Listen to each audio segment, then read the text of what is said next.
Inheritance मतलब पता होना चाहिए कि something which is present in the genes, ये जो ट्रांसफ़र होता है हेरिडिटरी कैरेक्टर जो ट्रांसफ़र होता है फ्रॉम द पेरेंट्स से उसके ऑफस्प्रिंग में, तो उनका केमिकल नेचर के बारे में हम पढ़ेंगे इस चैप्टर में। मेनली ये बायोटेक्नोलॉजी में आता है ये वाला पार्ट, तो जो बायोटेक करते हैं इन फ्यूचर जाके वो पढ़ते हैं इसके बारे में डीप में, इसलिए थोड़ा सा टफ समझा जाता है। तो इसमें एक है किन किन टर्म्स से रूबरू होंगे हम, एक है एंटीकोडोन। एंटीकोडोन में एक सीक्वेंस होगा 3 नाइट्रोजनस बेसिस का ट्रांसफ़र आरएनए। आरएनए के बारे में पढ़ेंगे, 3 तरह के होते हैं, एक ट्रांसफ़र आरएनए होता है, एक मैसेंजर आरएनए होता है, एक राइबोसोमल आरएनए होता है। तो ये जो सीक्वेंस होता है 3 नाइट्रोजन बेसिस का ट्रांसफ़र आरएनए पे होता है, जो कि कॉम्प्लीमेंट्री होता है कोडोन। और कॉम्प्लीमेंट्री का मतलब क्या होता है, जो कि मैसेंजर आरएनए पे होता है। तो कोडोन मतलब दोनों में पेयरिंग कैसे होती है, हमेशा याद रखो डीएनए में जो पेयरिंग होगी ए हमेशा पेयरिंग करता है टी के साथ और जी हमेशा पेयरिंग करता है सी के साथ। और अगर उसी तरह टी होगा तो पेयरिंग करेगा जी के साथ और सी होगा तो वो पेयरिंग करेगा टी के साथ डीएनए में। और ए और टी के बीच में डबल बॉन्ड होता है हमेशा, और जी और सी के बीच में ट्रिपल बॉन्ड होता है हमेशा। उसी तरह अगर आरएनए के बारे में बात करें तो ए जो पेयरिंग करता है वो यू के साथ करता है, डबल बॉन्ड ही रहता है, और जी और सी जो सेम ही रहता है, उनके बीच में ट्रिपल बॉन्ड रहता है। इनका मतलब क्या होता है, ए जहाँ पे दिखेगा उसका मतलब होगा एडेनिन, जहाँ जी दिखेगा उसका नाम होगा गुआनिन, जहाँ यू दिखेगा उसका नाम होगा यूरेसिल, और जहाँ सी दिखेगा उसका नाम होगा साइटोसिन। तो नाम याद होने चाहिए। उसके बाद जीनोम। जीनोम क्या होता है, टोटल नंबर ऑफ जीन्स, यानी सम टोटल ऑफ जीन्स जो कि हैप्लॉइड सेट ऑफ क्रोमोसोम्स यानी सिंगल सेट ऑफ क्रोमोसोम्स में होते हैं, उसे जीनोम कहते हैं। यानी इसको हम नॉर्मल लैंग्वेज में बचपन से पढ़ते आ रहे हैं क्या, जीन्स, तो मेल के जीन्स, फीमेल के जीन्स, उसी को बायो में कहते हैं जीनोम। अगर मैं बोलूँगा मेल में कौन से जीनोम होते हैं तो हम क्या बोलेंगे, एक्स और वाई, वो दोनों क्या है, एलिल, और दोनों एलिल कंबाइन होकर क्या बनाते हैं, एक जीन्स बनाते हैं। ठीक है। उसके बाद एक है सैटेलाइट डीएनए। सैटेलाइट डीएनए में क्या होता है, डीएनए सीक्वेंस का रिपीटेशन होता है, जिसमें एक लार्ज पोर्शन बन जाता है जीनोम का, जिसमें हाई डिग्री ऑफ पॉलीमॉर्फिज्म होता है, लेकिन ये प्रोटीन के लिए कोड नहीं करते हैं। ये किस में कोड नहीं करते हैं, सैटेलाइट डीएनए में कोडिंग नहीं होता। उसके बाद ऑपेरॉन और एक्सॉन इस चैप्टर में बहुत ही इंपॉर्टेंट है, ऑपेरॉन वाला आएगा सेकंड। तो ऑपेरॉन में क्या होता है, ग्रुप ऑफ जीन्स होता है जो कंट्रोल करता है मेटाबॉलिक पाथवे हमारी बॉडी के सेल्स के अंदर, वो ऑपेरॉन होता है। एक्सॉन्स क्या होगा, वो रीजन जीन का जो मैसेंजर आरएनए का पार्ट बन जाता है और कोड करता है अलग अलग रीजन में प्रोटीन के लिए। तो प्रोटीन का बनाने का काम किसका होगा, एक्सॉन्स का। और जो अंदर की तरफ होते हैं वो इंट्रॉन्स, ये रीजन जीन्स के अंदर होते हैं जो कि रिमूव हो जाते हैं जब मैसेंजर आरएनए का प्रोसेसिंग होता है। उस समय जो होता है अंदर वाला पोर्शन जो होता है, ये रीजन ऑफ जीन, ये अपने आप रिमूव हो जाता है। उसके लिए डिफरेंट एंजाइम्स काम में आते हैं। जैसे लाइगेस वाला कहीं एंजाइम आएगा तो उसका काम होगा जोड़ने का, उसी तरह काटने वाले का काम किसी और का होता है, जोड़ने का काम किसी और का होता है। ठीक है, तो वो सब एक्सॉन वाले साइकिल्स में आएगा, एक्सॉन्स में आएगा। उसके बाद है यूक्रोमैटिन। यूक्रोमैटिन क्या होता है, वो रीजन क्रोमैटिन का जो कि लूजली पैक्ड होता है और ट्रांसक्रिप्शनली बहुत ही एक्टिव होता है। ये एकदम हल्का हल्का सा स्टेन होता है, जब हम इसकी स्टेनिंग करते हैं तो वो हमें माइक्रोस्कोप के अंदर पूरा डार्क ऐसा नहीं दिखता, एकदम लाइट लाइट सा दिखता है। ठीक है, हेट्रोक्रोमैटिन। उसके बाद स्प्लाइसिंग मतलब क्या होता है, ऐसे नॉर्मल लैंग्वेज में स्प्लाइसिंग मतलब हो गया काटना, कटिंग करना। तो प्रोसेस जिसमें यूकैरियोटिक जीन्स जो कि इंट्रॉन में प्रेजेंट होते हैं वो रिमूव जो हो रहे होते हैं, तो रिमूव कैसे होंगे, उसको कट करके निकालना होगा रिमूव करने के लिए। तो कटिंग का काम होता है, तो कटिंग का जब काम होता है इंट्रॉन्स में तो उसको बोला जाता है स्प्लाइसिंग। उसके बाद है बायो इन्फॉर्मेटिक्स, ये भी एक ब्रांच है बायोलॉजी का। तो बायो इन्फॉर्मेटिक्स में क्या पढ़ते हैं, ये साइंस जिसमें हम टेक्नोलॉजी को इंक्लूड करते हैं, मतलब सारा डेटा वेटा, ये उसके बाद एनालाइज करते हैं, फिर मॉडलिंग करते हैं, और उसके बाद अलग अलग एस्पेक्ट बायोलॉजिकल इन्फॉर्मेशन हम उससे प्रोवाइड कराते हैं।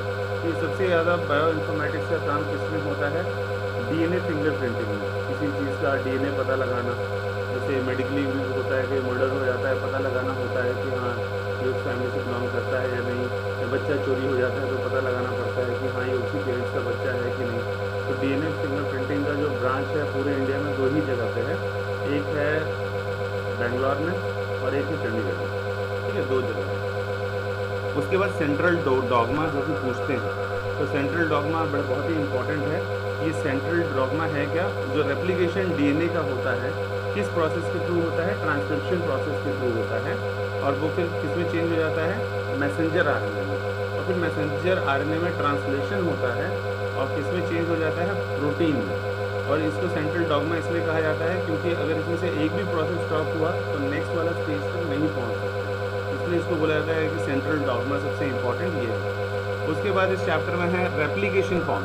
रेप्लिकेशन फॉर्म मतलब एक वाई शेप का स्ट्रक्चर होगा, तो वाई शेप का स्ट्रक्चर होगा जो बनता है जब डबल स्टैंडर्ड डीएनए अनवाइंड होता है, मतलब एक दूसरे के ऊपर पहले लिपटा रहता है और बाद में जब नीचे से खुलेगा तो कैसा शेप हो जाएगा उसका, वाई शेप का हो जाएगा, और एक पॉइंट तक होता है, मतलब पूरा का पूरा नहीं खुलता, मतलब 2 जैसे चोटी बनाते हैं पूरा पूरा और उसको खोलते हैं चोटी तो पूरा खुल जाता है, लेकिन इसमें क्या होता है एक दूसरे को लिपटे तो होते हैं, लेकिन जब उसको नीचे से वो ओपन होना अनवाइंड होना शुरू होता है तो एक पर्टिकुलर पॉइंट तक अनवाइंड हो जाता है, बाकी ऊपर वाला अनवाइंड नहीं होता during the process of replication. उसके बाद VNTR आएगा, इसमें उसका क्या नंबर, उसका मतलब होता है variable number of tandem repeats, ठीक है, फुल फॉर्म याद रखना है इसका, पूछ लेते हैं कई बार, और भी कई चीज़ें हैं जिसका फुल फॉर्म पता होना चाहिए, बार बार आएगा। एक है YAC, ठीक है, YAC मतलब होता है ईस्ट आर्टिफिशियल क्रोमोसोम। उसके बाद है BAC मतलब बैक्टीरियल आर्टिफिशियल क्रोमोसोम। उसके बाद है SNPs यानी सिंगल न्यूक्लियोटाइड पॉलीमॉर्फिज्म। उसके बाद है HGP, ये टेस्ट भी होता है HGP का, प्रेगनेंसी वाला टेस्ट, तो इसमें ह्यूमन जीनोम प्रोजेक्ट इसका नाम है। तो दोनों में डिफरेंस क्या होता है, उसमें H के बाद G छोटा लिखते हैं फिर P, और इसमें H बड़ा, G बड़ा, P बड़ा, तो इसलिए ये अलग चीज़ हो गया, ये ह्यूमन जीनोम प्रोजेक्ट उसका फुल फॉर्म है। और जहाँ ये हो गया HN लिखा है, इसका मतलब होता है हेट्रोजिनस, बच्चों ने जो पढ़ा था होमोजिनस हेट्रोजिनस, तो ये हेट्रोजिनस हो गया। RNA मतलब तो पता ही है, राइबोन्यूक्लिक एसिड। तो हेट्रोजिनस न्यूक्लियर RNA जो होता है ये प्रीकर्सर होता है मैसेंजर RNA का, प्रीकर्सर होता है मैसेंजर RNA का। उसके बाद ये तो नीट के लिए इम्पोर्टेंट है, बोर्ड के लिए इम्पोर्टेंट नहीं है।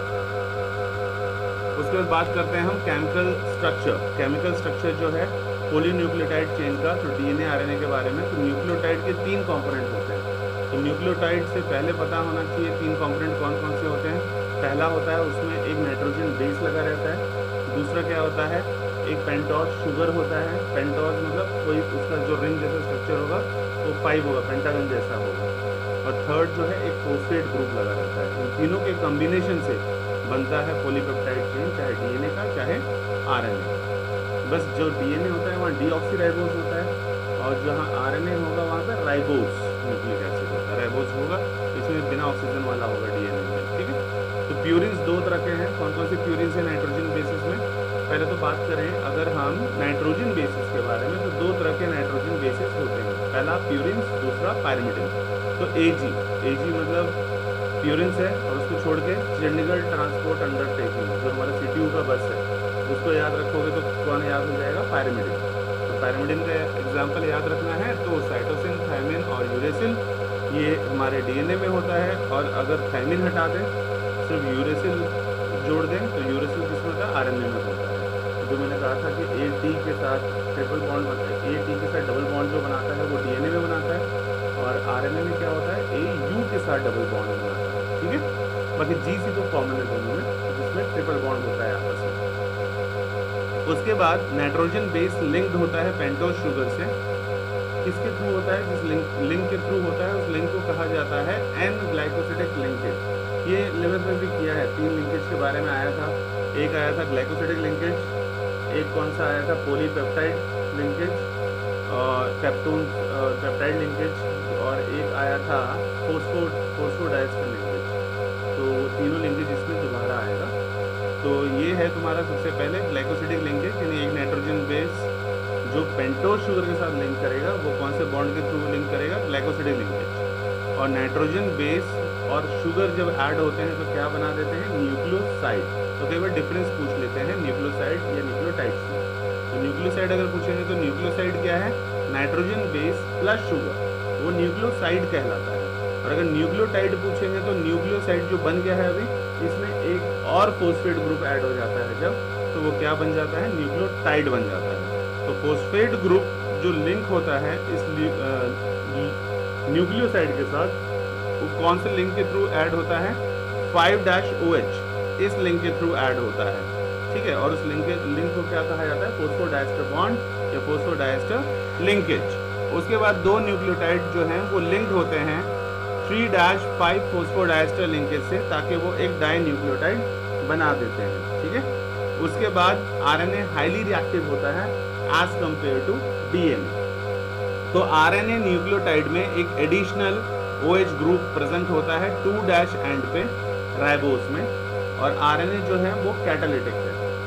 कैटालिटिक और एनाबॉलिज्म क्या होता है, एनाबॉलिज्म में समथिंग कुछ बनता है तो बोलते हैं एनाबॉलिक रिएक्शन से, और कैटालिटिक मतलब होता है कोई चीज़ टूटता है तो उसको बोलते हैं कैटालिटिक रिएक्शन, या अगर कैटालाइज करना है किसी को कुछ चीज़ डालते हैं हम तो रिएक्शन फास्ट हो जाता है। उसके बाद double helix structure of DNA, ये दिया था वॉटसन और क्रिक ने। इसका मॉडल तुम्हें स्कूल के लैब में भी नज़र आ जाएगा।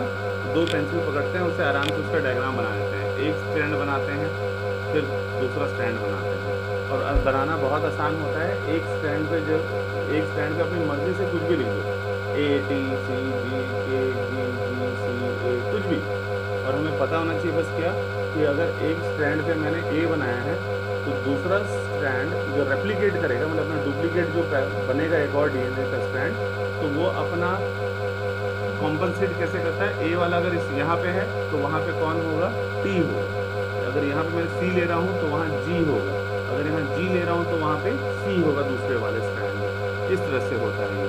तो डीएनए जो है वो दो, जो एक जो भागे जाता है उसको बोलते हैं, ये क्या है, पॉलीपेप्टाइड चेन। तो पॉलीपेप्टाइड का एक है, दूसरा पॉलीपेप्टाइड का एक है, तो दोनों मिलके बना देते हैं पॉलीपेप्टाइड का चेन। उसके बाद बैकबोन जो है वो शुगर का बना होता है। उसके बाद पॉलीपेप्टाइड चेन जो है उसको याद रखना है, दो पॉलीपेप्टाइड चेन लिंक होते हैं, एक में 3' होगा तो 5' होगा फोस्फोडाइस्टर लिंकेज, तो वो डाई न्यूक्लियोटाइड बना देंगे। कहने का एंटी पैरेलल होंगे, कभी भी अगर रेप्लिकेशन होता है, अगर एक स्ट्रैंड मेरा 5' से 3' एंड की तरफ बना रहा हूँ तो दूसरा वाला स्ट्रैंड 3' से 5' एंड की तरफ बनेगा। वो वाई वाला जो शेप था उसमें भी ऐसे ही होगा, ठीक है। उसके बाद आरएनए जो है हाईली रिएक्टिव है एज कम्पेयर टू डीएनए, और उसके बाद याद रखना है दोनों पॉलीपेप्टाइड चेन आपस में एंटी पैरेलल है। एंटी पैरेलल मतलब यही हुआ कि अगर 3' से 5' एंड एक स्ट्रैंड है तो दूसरा वाला स्ट्रैंड 5' से 3' वाला एंड होगा, इसको बोलते हैं एंटी पैरेलल। अगर दोनों साइड में 3' 5' फिर नीचे वाला भी स्ट्रैंड 3' 5' कर देता तो मैं बोलता दोनों आपस में क्या है, पैरेलल। पैरेलल तो है लेकिन एंड नीचे वाला उल्टा होगा, तो इसलिए उसको बोल दिया एंटी पैरेलल, ठीक है। उसके बाद है कि दोनों स्ट्रैंड, वही जो अभी इन्फॉर्मेशन थी वो याद रखना है, ए वाला टी के साथ हमेशा डबल बॉन्ड बनाएगा और जी वाला सी के साथ हमेशा ट्रिपल बॉन्ड बनाएगा, ठीक है।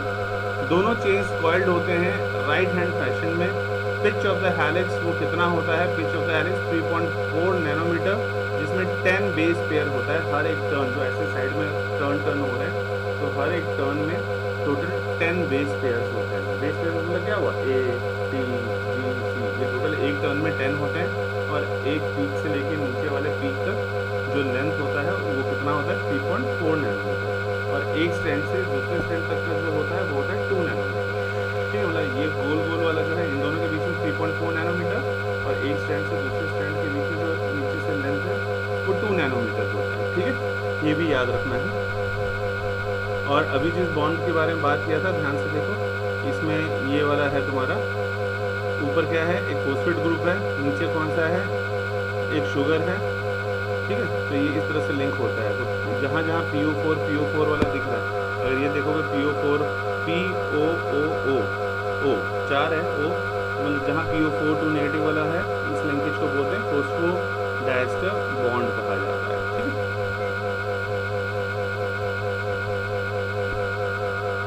ये डीएनए।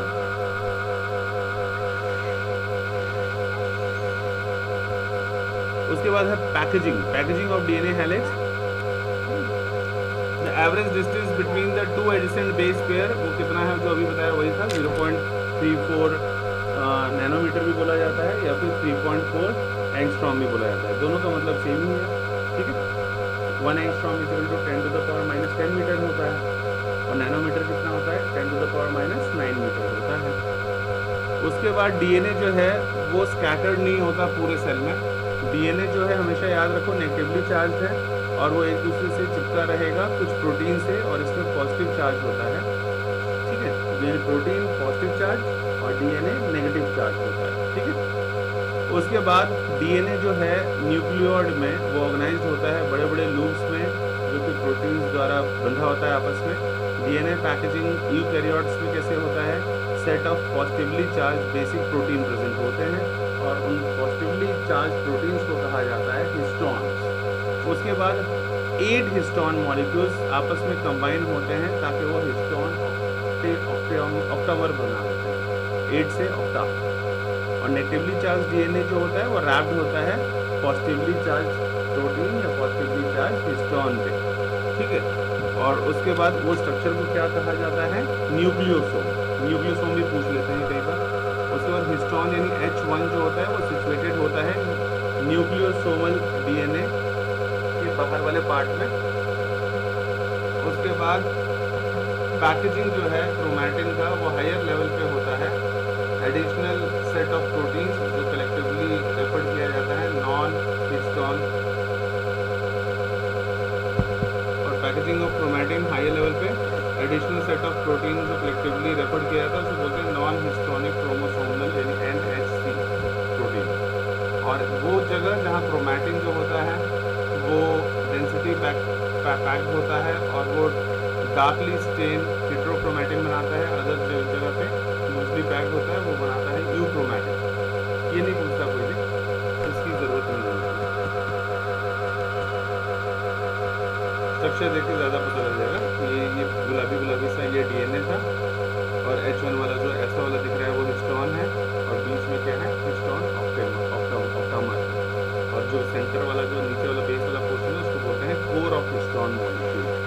ठीक है, हाँ कहा। उसके बाद है ट्रांसफॉर्मिंग प्रिंसिपल। ट्रांसफॉर्मिंग प्रिंसिपल ये भी इम्पोर्टेंट है। वायरुलेंट जो वायरस को अफेक्टेड करता है, नॉन वायरुलेंट जो वायरस से इफेक्टेड नहीं होगा उसको नॉन वायरुलेंट कहा जाता है। तो ये ग्रिफिथ एक्सपेरिमेंट था, ये भी एग्जाम में आ जाता है इस चैप्टर में से। इसमें सिलेक्टिव चीज़ें आती हैं, मतलब इसमें पूरा पढ़ने का तुम्हें ज़रूरत नहीं है। वैसे पहले मैं वो चीज़ बता देता हूँ कि इस चैप्टर से तुम्हें पढ़ना कैसे होता है। सबसे पहले एक वाटसन एंड क्रिक मॉडल वो आ जाता है। ठीक है, वाटसन एंड क्रिक मॉडल जो है उसको अच्छी तरह पढ़ लेना। उसके बाद दूसरा है तुम्हारा यही वाला एक्सपेरिमेंट, ग्रिफिथ एक्सपेरिमेंट है ना, स्टेरिंग करने वाला, ये वाला एक्सपेरिमेंट वाला इम्पोर्टेंट है। उसके बाद अगर देखा जाए उसके बाद ये इम्पोर्टेंट है chemical nature of transforming principle. उसके बाद हर्शे एंड चेज एक्सपेरिमेंट, ये बहुत ही इंपॉर्टेंट है इस चैप्टर का। इसमें हम रेडियो एक्टिव ले लेंगे। बैक्टीरियोफेजिस क्या होता है, वो वायरस, वो बैक्टीरिया जो वायरस को अफेक्टेड कर देता है वो बैक्टीरियोफेजिस कहलाता है। ये इंपॉर्टेंट है इस चैप्टर में। उसके बाद मिशेल्सन एंड स्कॉल एक्सपेरिमेंट, ये वाला इंपॉर्टेंट है इस चैप्टर में। उसके बाद ये ट्रांसक्रिप्शन जो प्रोकैरियोट में होता है 3 स्टेप्स में कंप्लीट होता है, initiation, elongation and termination, important है ये आ जाता है एग्जाम में इस चैप्टर से। तो है ना, थोड़ा सा लंबा है ये चैप्टर। उसके बाद ये वाला इम्पॉर्टेंट है, ये भी आ जाता है, ये बहुत इंपॉर्टेंट है। ट्रांसक्रिप्शन भी इम्पॉर्टेंट है इस चैप्टर के लिए। उसके बाद तुम्हारा ट्रांसलेशन, यानी जो सेंट्रल डॉग्मा में था ये था ना, पहले ट्रांसक्रिप्शन था फिर ट्रांसलेशन था, ये इम्पॉर्टेंट है इसमें।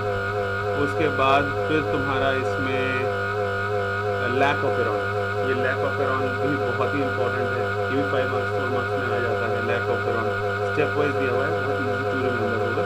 और उसके बाद अगर मान लो कोई इंड्यूसर नहीं होता, एब्सेंस ऑफ इंड्यूसर, फिर उसमें कैसे रिप्रेसिंग होती है उसका स्टेप्स याद रखना होता है ये वाला। तो उसके बाद इम्पॉर्टेंट गोल एचजीपी का क्या होता है, क्या क्या गोल होता है। उसके बाद डीएनए फिंगरप्रिंटिंग, वही जो जेनेटिक इंजीनियरिंग के लिए बहुत इंपॉर्टेंट है, कैसे किया जाता है डीएनए फिंगरप्रिंटिंग, इसमें स्टेप्स क्या क्या किया जाता है, कैसे, मतलब लैब वाला काम, लेकिन स्टेप्स आ जाता है एग्जाम में, बहुत ही इंपॉर्टेंट है। उसके बाद एप्लीकेशन कहाँ कहाँ होता है डीएनए फिंगरप्रिंटिंग में, तो लैब में जो हम करते हैं उस चीज़ को हम स्टेप वाइज करते हैं। तो पहले ये होता है, फिर ये होता है, फिर ये होता है, मतलब याद करने वाली चीज़ है, बहुत ही इंपॉर्टेंट है। बस इतना ही आता है इस चैप्टर में। ठीक है, तो इस चैप्टर में सबसे इम्पोर्टेंट यही चीज़ें हैं जो हम कल परसों तक कंप्लीट करेंगे। ठीक है, आज सिर्फ इतना ही करना, आज सिर्फ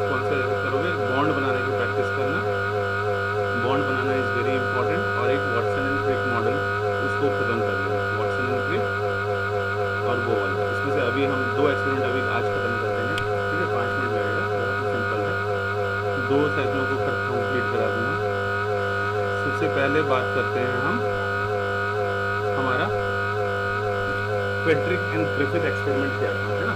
तो पेट्रिक ग्रिफिथ एक्सपेरिमेंट जो था, इसने परफॉर्म किया था स्ट्रेप्टोकोकस निमोनी और माइस पे किया था एक्सपेरिमेंट। निमोनी लिखा हुआ है, लेकिन एक तरह से कौन सी बीमारी हुआ, निमोनिया। निमोनिया पता ही है, बुखार आना शुरू हो जाता है ना। तो वो स्ट्रेप्टोकोकस निमोनी बैक्टीरिया यूज करके इन्होंने किया था, और इस बैक्टीरिया के 2 स्ट्रेन लिए इसने। कौन कौन से स्ट्रेन लिया, एक तो एस स्ट्रेन लिया जिसको वायरुलेंट बोलते थे, मतलब जिसमें म्यूसिलेज कोड था उसके ऊपर, म्यूसिलेज का कोड था और ये निमोनिया कॉज कर देता था। और एक जो था बेटा वो आर स्ट्रेन था। आर स्ट्रेन मतलब नॉन वायरुलेंट, ये इसके ऊपर म्यूसिलेज का कोट नहीं होता था, और म्यूसिलेज का कोट नहीं होता था तो इसीलिए ये निमोनिया कॉज नहीं कर सकता था।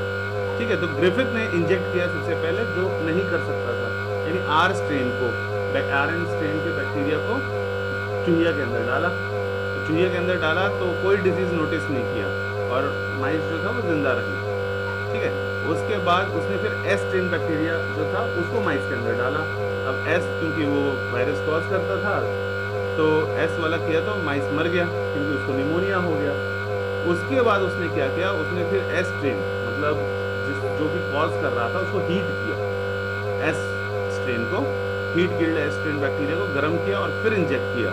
और इस बार उसने पाया कि जब गर्म करके डाला तो कोई निमोनिया सिम्टम्स नोटिस ही नहीं किया गया उस माइस में। और उसके बाद उसने इंजेक्ट किया दोनों को मिला के, यानी आर स्ट्रेन मतलब क्या था, वो तो कॉज कर ही नहीं रहा था, और एस वाला नॉन वायरुलेंट था, और एक हीट किल्ड वाला, वो भी अगर अकेले जब मारा तो उसने असर नहीं किया था हीट किल्ड वाले ने, लेकिन जब इस बार माइस को मारा इंजेक्शन दोनों मिला के तो माइस मर गया, उसको फिर से निमोनिया हो गया।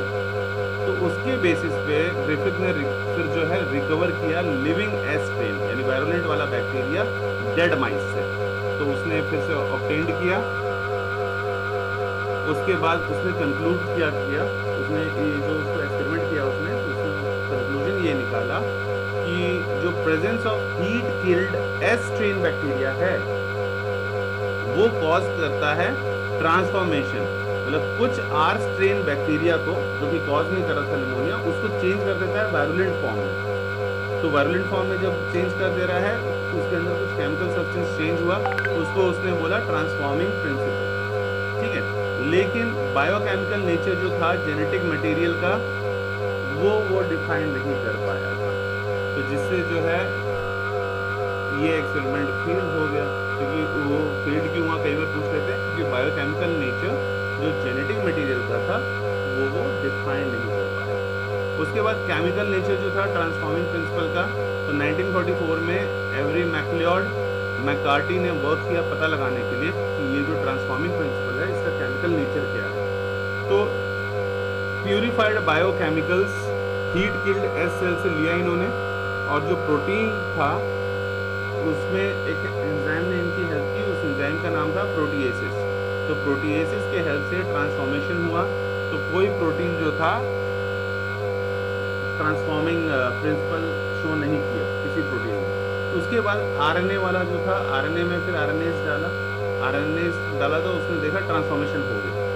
तो ट्रांसफॉर्मेशन हो गया तो आरएनए जो है उसने बोला कि भाई ट्रांसफॉर्मेशन हो गया, इसका मतलब आरएनए जो है वो एक ट्रांसफॉर्मिंग प्रिंसिपल नहीं है, मतलब ना ही प्रोटीन निकला ट्रांसफॉर्मिंग प्रिंसिपल, ना ही आरएनए निकला। डीएनए जब डाला तो ट्रांसफॉर्मेशन रुक गया। तो जब ट्रांसफॉर्मेशन रुक गया तब उसने बोला कि भाई डीएनए जो था वो ट्रांसफॉर्मिंग प्रिंसिपल है, मतलब जो अफेक्टेड हुआ था उस एस स्ट्रेन वाले हीट वाले में वो डीएनए चेंज हो गया। तो इस बात पे तो उसके बाद फिर हर्शे एंड चेज ने एक्सपेरिमेंट किया, जब पता लग गया बायोकेमिकलिस्ट ने जब पता लगा लिया ये चीज़ कि भाई डीएनए चेंज होता है, उसका जो केमिकल नेचर चेंज हुआ था जिसकी वजह से मरे नहीं थे वो मर गए थे माइस, उसका कारण था कि उनके डीएनए में चेंज आ गया था। इसके लिए हर्शे एंड चेज एक्सपेरिमेंट ये पेपर में आ जाता है, बहुत ही इंपॉर्टेंट है। पूरी कहानी पढ़ने की जरूरत नहीं है, जितना है उतना ही याद रखना, अगर ऐसे में लिख के आओगे तो you will get the full. ठीक है, तो इसमें क्या था, डीएनए जो है हर्शे एंड चेज ने परफॉर्म किया कि एक्सपेरिमेंट बैक्टीरियोफेजिस पे। तो बैक्टीरियोफेजिस क्या होता है, वो वायरस जो बैक्टीरिया को अफेक्ट कर देता है, और इन्होंने प्रूव किया कि भाई डीएनए ही जेनेटिक मटेरियल है, मतलब उन्होंने बायोकेमिकल इसमें जो एक्सपेरिमेंट किया था वो एकदम सही निकाला है कि जो ट्रांसफॉर्मिंग जो चीज़ है वो डीएनए है और ना ही आरएनए है और ना ही प्रोटीन है। तो इन्होंने क्या किया, बैक्टीरियोफेजेस में रेडियो एक्टिव एक लिया S35 और बैक्टीरियोफेजेस दूसरे टेस्ट ट्यूब में लिया रेडियो एक्टिव फॉस्फोरस 32। उसके बाद एक पे लेबल किया गया, प्रोटीन का कोड चढ़ाया गया और एक पे डीएनए से लेबल किया गया, डीएनए की लेयर चढ़ाया गया।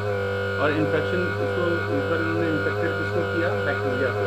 कौन से बैक्टीरिया को, इकोलाई बैक्टीरिया या इकोकोलाई बैक्टीरिया भी कहलाता है, इकोलाई बैक्टीरिया। तो इन्होंने फिर क्या किया, ब्लेंडिंग मिक्स किया, वायरल कोड को रिमूव कर दिया बैक्टीरिया से और फिर सेंट्रीफ्यूज कर दिया। तो वायरल जो पार्टिकल्स थे वो सेपरेट हो गए, वायरल जो पार्टिकल्स थे वो बाहर हो गए, बीच में जो बचा वो क्या बचा, बैक्टीरिया के सेल बचे, जिसको बैक्टीरियल सेल कहा गया। उसके बाद जो तो उसमें पाया गया कि जो S35 वाला था उसमें कोई रेडियो एक्टिविटी नहीं थी, लेकिन जो फॉस्फोरस 35 वाला था वो रेडियो एक्टिविटी वहाँ पे दिखी हुई। तो जिसकी वजह से उन्होंने बोला सल्फर वाले केस में इन्होंने पाया कि बैक्टीरियल सेल्स तो पाया लेकिन उन्होंने सुपरटेनेंट में पाया, और यहाँ पे जो था इन्होंने डिटेक्ट किया बैक्टीरियल सेल्स को, लेकिन सुपरटेनेंट में नहीं मिला इनको बैक्टीरियल सेल्स, मतलब ऊपर नहीं मिला। तो इससे उन्होंने कंक्लूड किया कि भाई जो डीएनए था वो डीएनए ही जो था वो जेनेटिक मटेरियल था, ना कि प्रोटीन या फिर आरएनए। उसके बाद है मिशेल्सन एंड स्टॉल ने परफॉर्म किया एक्सपेरिमेंट इकोलाई पे, इसी यही वाली चीज़ प्रूव करने के लिए कि डीएनए रेप्लिकेशन जो है वो सेमी कंजर्वेटिव है। तो इकोलाई जो था वो ग्रो किया गया अमोनियम क्लोराइड में बहुत टाइम तक, मतलब पैदा हुए, फिर वो मरे, फिर वो पैदा हुए बैक्टीरिया, फिर मरे। तो उसके बाद नाइट्रोजन 15 जो था वो इनकॉर्पोरेट किया गया न्यूली सिंथेसाइज्ड डीएनए के साथ। उसके बाद ये हैवी डीएनए जो है उसको डिफरेंशिएट कर सकते हैं हम नॉर्मल डीएनए से, कैसे, उसको सीजियम क्लोराइड में डाल के सेंट्रीफ्यूज कर देते हैं, एक मशीन होती है उसमें डालते हैं, वो अपने आप ही घूम के सेंट्रीफ्यूगेशन हो जाता है according to their density gradient. जो भारी होगा वो बीच में रहेगा, जो हल्का होगा वो दूर दूर चला जाएगा। तो उन्होंने ट्रांसफ़र किया इन इकोलाई बैक्टीरिया को एक ऐसे मीडियम में जिसमें नॉर्मल अमोनियम क्लोराइड था। उसके बाद 20 मिनट बाद उन्होंने पाया कि जितने भी डीएनए मॉलिक्यूल थे डॉटर सेल्स के वो हाइब्रिड बन चुके थे, मतलब फर्स्ट जनरेशन में पाया कि वो हाइब्रिड बन गए थे। और 40 मिनट के बाद उन्होंने पाया कि 50% डीएनए मॉलिक्यूल्स वो हाइब्रिड बन गए थे और 50% जो थे वो नॉर्मल थे। ये उन्होंने पाया सेकेंड जनरेशन। ठीक है, उसके बाद डीएनए रेप्लिकेशन क्या होता है, बहुत ही सिंपल है। डीएनए रेप्लिकेशन मतलब एक डीएनए का जो वो न्यूक्लियोसाइड था वो अगर एक स्ट्रैंड है वो अपना डुप्लीकेट बना रहा है तो कैसे बनाएगा, अगर यहाँ ए है तो वहाँ टी, यहाँ सी है तो वहाँ डी, यहाँ टी है तो वहाँ डी, यहाँ टी है तो वहाँ ए, इस तरह से डुप्लीकेट। तो डीएनए स्ट्रैंड जो है वो स्टार्टिंग से जहाँ से सेपरेट होना मतलब अनवाइंड होना शुरू हुआ, स्टार्ट सेपरेटिंग फ्रॉम द ओरी मतलब ओरिजिन ऑफ रेप्लिकेशन। तो ये अनवाइंडिंग जो हुआ ये काफ़ी सारे एंजाइम्स हेल्प करते हैं इनको अनवाइंड करने के लिए। तो वाई शेप का स्ट्रक्चर बन जाता है एट ओरी मतलब ओरिजिन में, उसको बोला जाता है रेप्लिकेशन कॉर्क, क्योंकि उसका स्ट्रक्चर थोड़ा कॉर्क जैसा होगा। इसीलिए कॉर्क में भी ऐसे ही होता है, ऊपर से लेकर नीचे तक चम्मच और उसके बाद ऐसे हो जाता है। तो नीचे यहाँ पे ऐसे से बहुत सारा नहीं होता, लेकिन दो ऐसे हो गया, इसलिए उसको नाम रख दिया गया रेप्लिकेशन कॉर्क। डीएनए पॉलीमरेज ये अटैच हो जाता है उस रेप्लिकेशन फॉर्क में और न्यूक्लियोटाइड ऐड होना शुरू हो जाता है complementary to the parental DNA. Complementary मतलब क्या है भाई, अगर यहाँ ए है तो वहाँ टी ही होगा, यहाँ टी है तो दूसरी साइड में ए ही होगा, इस तरह से। ठीक है, उसके बाद डीएनए पॉलीमरेज जो है वो अपने आप इनिशिएट नहीं हो सकता, यानी पॉलीमराइजेशन अपने आप नहीं हो सकती, इसलिए एक छोटा सा सेगमेंट आरएनए का जिसको प्राइमर कहा जाता है उसको अटैच कर दिया जाता है, जहाँ से रेप्लिकेशन स्टार्ट हो रहा है, छोटा सा पोर्शन काट के लगा देते हैं। फिर डीएनए पॉलीमरेज ऐड किया जाता है न्यूक्लियोटाइड्स में, उसके एक टेम्पलेट स्ट्रैंड में, जिसको क्या बोलते हैं लीडिंग स्ट्रैंड भी पूछ लेते हैं कई बार। ये टेम्पलेट है जहाँ पे उसकी पोलैरिटी कितनी होती है 3' to 5' उसके बाद इस स्ट्रैंड में न्यूक्लियोटाइड्स जो हैं वो ऐड कर दिए जाते हैं कंटिन्यूसली, इसलिए उसको बोला जाता है कंटिन्यूअस रेप्लिकेशन। उसके बाद दूसरे स्ट्रैंड में जो यहाँ रेप्लिकेशन जो है वो डिसकंटिन्यूअस हो गया है, वहाँ स्मॉल फ्रैगमेंट डीएनए का बन जाता है और जो छोटा सा पोर्शन बन जाता है उसको बोला जाता है ओकाज़ाकी ओकाज़ाकी फ्रेगमेंट। ठीक है, उसके बाद कभी भी डीएनए का छोटे छोटे पोर्शन को जोड़ने का काम जो होगा वो काम होगा डीएनए लाइगेज से। लाइगेज मतलब वो वाला एंजाइम होता है जो डीएनए के पोर्शन को जोड़ने के काम में आता है, और इस स्ट्रैंड को बोला जाता है लैगिंग स्ट्रैंड। तो लैगिंग स्ट्रैंड भी पूछ लेते हैं इसके बारे में, और लीडिंग स्ट्रैंड के बारे में भी पूछ लिया जाता है इसमें। उसके बाद एक्यूरेसी और पॉलीमराइजेशन जो है वो मेंटेन होता है प्रूफ रीडिंग से, और कोई भी रॉन्ग बेस अगर ऐड किया गया है तो उसको डीएनए पॉलीमरेज की हेल्प से हम कट करके निकाल लेते हैं। ठीक है, अगर हमने गलती से कोई गलत बेस जोड़ दिया है तो ये रहा पेरेंट डीएनए, देखो टेम्पलेट।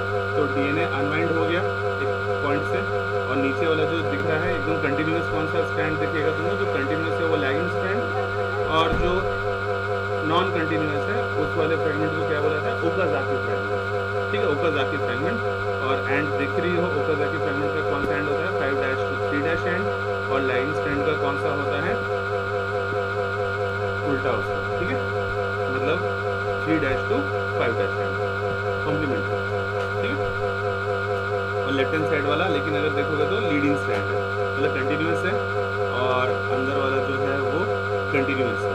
राइट हैंड साइड वाला अंदर जहाँ टूट गया है उसी को बोला जाता है ओकाज़ाकी फ्रेगमेंट, क्योंकि ओकाज़ाकी ने आविष्कार किया था। अरे लेफ्ट वाला तो जुड़ा हुआ है, राइट वाला लेकिन टूट रहा है बीच में से, डिसकंटिन्यूस है, इसलिए उस फ्रेगमेंट का नाम रख दिया ओकाज़ाकी फ्रेगमेंट। उसके बाद है ट्रांसक्रिप्शन। ट्रांसक्रिप्शन के बाद में क्या होता है, प्रोकैरियोट्स में अगर बात करें यानी बैक्टीरियाज में, तो प्रोसेस ऑफ ट्रांसक्रिप्शन वो 3 स्टेप्स में कंप्लीट होता है। 3 स्टेप्स में कंप्लीट होता है। इसमें पहला है इनिशिएशन, जो स्टार्टिंग हुआ, दूसरा फिर वो लंबा होगा, इलॉन्गेट हुआ, और थर्ड फिर वहाँ से कट करके निकल जाएगा, तो टर्मिनेट हो गया, टर्मिनेट। तो पहले में क्या होता है, आरएनए पॉलीमरेज जो है वो बाइंड हो जाता है इनिशिएटर फैक्टर में, यानी सिग्मा फैक्टर भी नाम से जाना जाता है वो, और ये उसके बाद वो बाइंड होना शुरू कर देता है प्रमोटर साइड पे। उसके बाद इलॉन्गेशन में क्या होगा, आरएनए पॉलीमरेज ही जो है वो सेपरेट हो जाता है उस सिग्मा फैक्टर से, या फिर उस इनिशिएशन फैक्टर से अलग हो जाता है, और ऐड कर देता है न्यूक्लियोसाइड ट्राइफॉस्फेट सबस्ट्रेट में। उसके बाद आरएनए बनता है इस प्रोसेस में, जिसकी वजह से रूल ऑफ कॉम्प्लीमेंट्री, और ये जो है एंजाइम आरएनए पॉलीमरेज वहाँ पे बाइंड रहता है। और फिर लास्ट स्टेप होता है टर्मिनेशन, यानी जब वो टर्मिनेटर रीजन यानी आरएनए पॉलीमरेज बाइंड हो जाता है WHO फैक्टर से, या जिसको कहा जाता है टर्मिनेशन फैक्टर भी कहा जाता है, जिसके वजह से आरएनए जो है वो उससे अलग हो जाता है, यानी सेपरेट हो जाता है। ठीक है, ये टर्मिनेशन में होता है। बस इतना ही याद रखना है तीनों स्टेप्स में क्या क्या होता है। पहला वाला जो है इनिशिएशन हुआ, स्टार्टिंग में दिख रहा होगा, दूसरे में थोड़ा इलॉन्गेट हो गया, लंबा हो गया, सिग्मा फैक्टर ये रहा, और थर्ड वाले में क्या हुआ, ये वाला बाहर आ गया पोर्शन, यानी आरएनए अलग हो गया। ठीक है, तो जो अलग हो जाता है आरएनए उसको क्या बोलते हैं, टर्मिनेट हो गया। ये 3 स्टेप्स बहुत ही इंपॉर्टेंट है। उसके बाद बाकी कल करेंगे ट्रांसक्रिप्शन इन यूकैरियोट्स। आज ट्रांसक्रिप्शन इन प्रोकैरियोट्स याद रखना, फिर कैपिंग कैसे होता है, टेलिंग कैसे होता है, इसके बारे में कल पढ़ेंगे। ठीक है।